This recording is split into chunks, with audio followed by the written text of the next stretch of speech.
যেগুলো data table তৈরি করে আমরা কাজ করি, তার ওপর বলতে পারো কিছু টিপস অ্যান্ড ট্রিক্স তোমাদের দেখাবো, যেগুলো অ্যাকচুয়ালি ফর্মুলার ওপরই কাজ হয়, কিন্তু এটাকে টিপ এবং ট্রিক্স বললে আরও ভালো হয়। মানে এগুলো কাজটা কী হয় খুব শর্টে করা যায়। কিছু টিপস অ্যান্ড ট্রিক্স দেখাবো, যেগুলো দেখাবো তোমাদের আমাদের কাজটা খুব শর্টে করা যায়, তার ফলে আমাদের কাজটা কমপ্লিট করা খুব তাড়াতাড়ি করতে পারা যায় এই জিনিসগুলো জেনে রাখলে। প্রথম যেটা দেখাবো, এখানে দেখা একটা চার্ট তৈরি করেছি। এখানে কিছু আইটেম আছে যেগুলো হয়তো জানুয়ারি মাসে এই আইটেম এতগুলো করে বিক্রি হয়েছে, ফেব্রুয়ারি মাসে এতগুলো বিক্রি হয়েছে, মার্চ মাসে এতগুলো বিক্রি হয়েছে।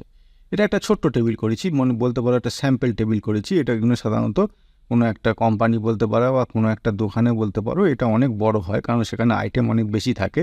এবং এখানে আমি 3 মাস দিয়ে দেখিয়েছি, ওখানে 12 মাস বা 1 বছর 2 বছর 3 বছরের ডাটা থাকে। সুতরাং বলতে পারো এটা একটা স্যাম্পল হিসেবে আমরা তোমাদের দেখাচ্ছি। এখন এই স্যাম্পল দেখাতে গিয়ে এখানে যে টেবিলটা ভালো করে লক্ষ্য করো, এখানে কোনো টোটাল কোয়ান্টিটি বলে কিছু কিন্তু নেই।